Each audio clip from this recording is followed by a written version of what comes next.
KCM family మెంబర్స్కి నమస్కారం. నేను తోటకూర రఘు.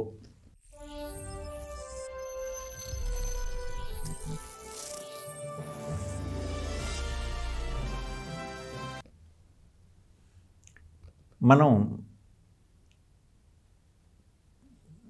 మద్రాసు ఉమ్మడి రాష్ట్రంలో ఉన్నప్పుడు సినీ పరిశ్రమ అంటే ఇక్కడ కమ్యూనిస్టుల పైన నిర్బంధం వాళ్ళ ఉన్నప్పుడు కొంతమంది అంటే ప్రజానాట్యం ఉండే కళాకారులు వీళ్ళందరితో పాటు వ్యాపారం ఇటు మెడ్రాసు వెళ్ళిపోవటం జరిగింది. ఆ విధంగా వెళ్ళిపోయినటువంటి వాళ్ళు నటులుగా, నిర్మాతలుగా, సంగీత దర్శకులుగా, కొందరు నిర్మాతలుగా మారిపోయి అక్కడే స్థిరపడ్డారు.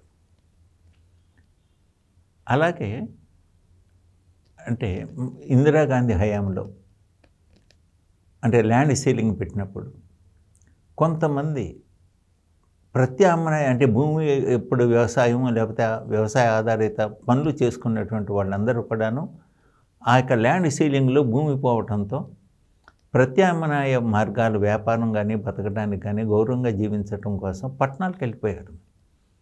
ఆ నెల్లూరు ఆ చుట్టూట పరిసరాల్లో ఉన్నటువంటి వాళ్ళందరూ కూడా మెడ్రాస్ వెళ్ళిపోయారు.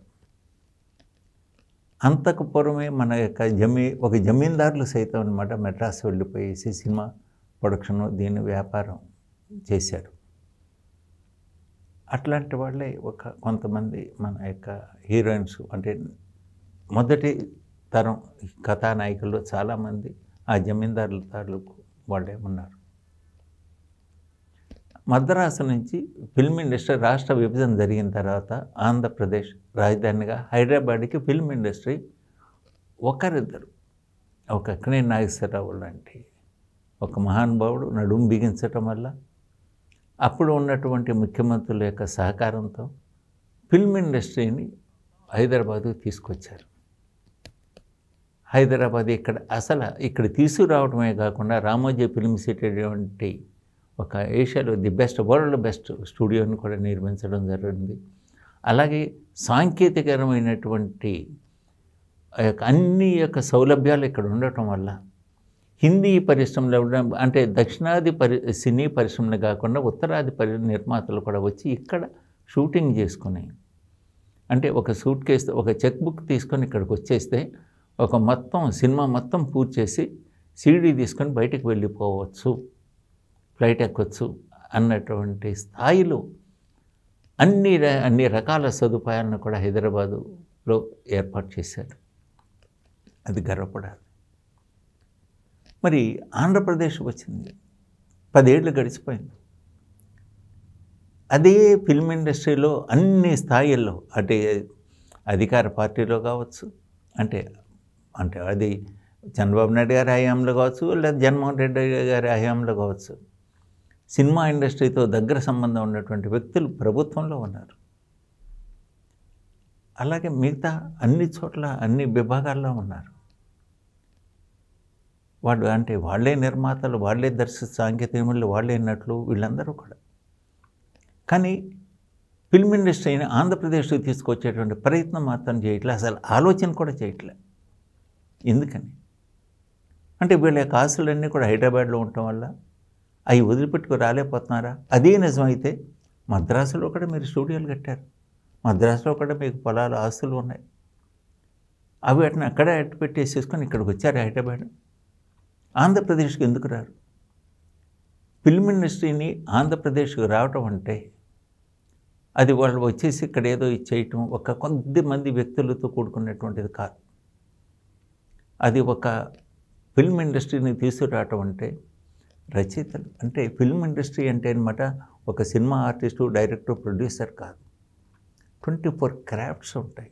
అంటే దాని కళాకారులు ఉంటారు, ఆర్టిస్టులు, సంగీత విద్వాంసులు, గాయకులు, రచయితలు అంటే ఆర్ట్ డైరెక్టర్స్ అంటే ఆఖరి కాస్ట్యూమ్ డిజైనర్స్, ఎన్ని రకాల యొక్క ఆర్ట్ ఫామ్స్ ఉంటాయి.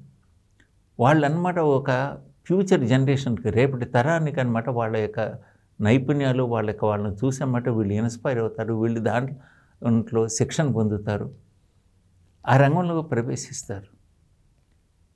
అటువంటి వాళ్ళతో పాటు కలిసి జీవించటం, వాళ్ళతో కలిసి ప్రయాణం చేయటంలో మనల్ని మనం పునీతం చేసుకుంటాం.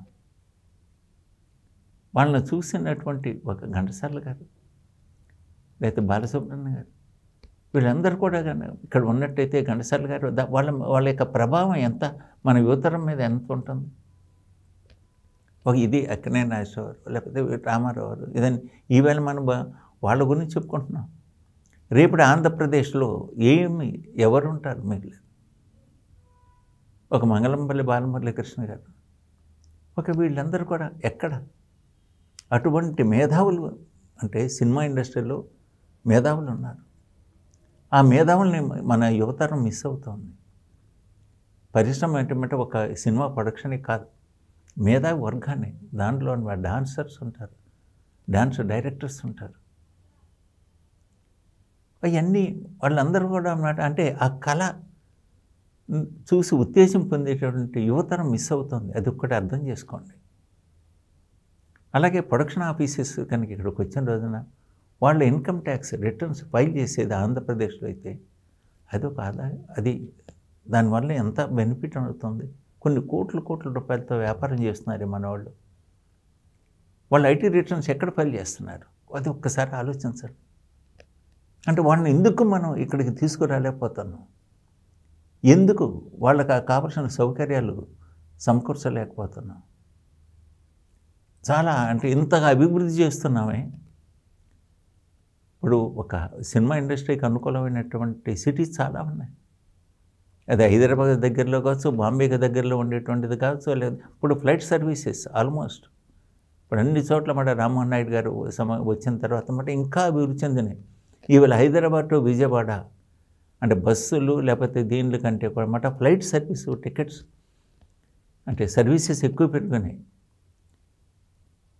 ఆక్యుపెన్సీ పెరిగింది.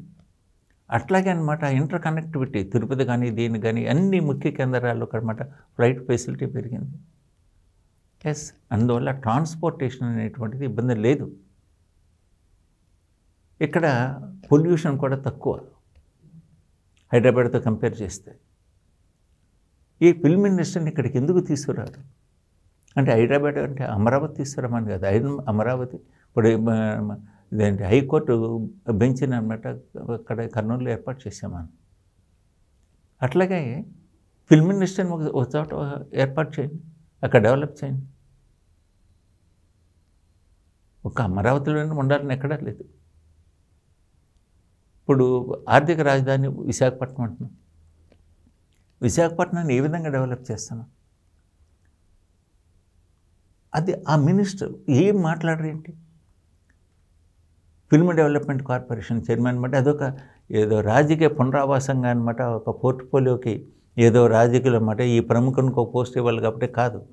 అక్కడ ఫిల్మ్ ఇండస్ట్రీని ఇక్కడ తీసుకురావాలి. ఒక అక్కినేని నాగేశ్వరరావు లాగా సాక్రిఫైస్ చేసి వ్యక్తులకి అనమాట అటువంటి పొజిషన్స్ ఇవ్వండి. అది ఫిల్మ్ డెవలప్మెంట్ కావచ్చు, లేకపోతే మన ఇంకోటి కావచ్చు, ఫిల్మ్ ఇండస్ట్రీకి సంబంధించి. గత 2 ప్రభుత్వాల్లో వాళ్ళు ఏం చేశారు?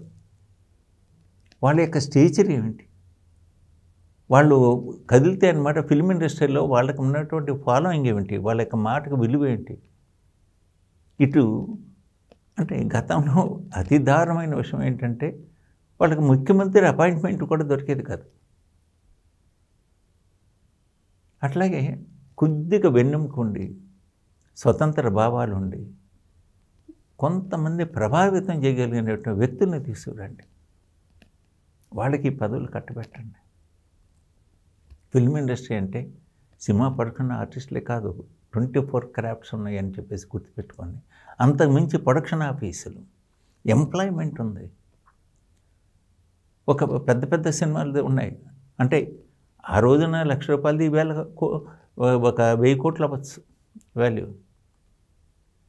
అట్లాగే ఇప్పుడు ఫిల్మ్ మేకింగ్ అన్నమాట వేల కోట్లు అవుతుంది.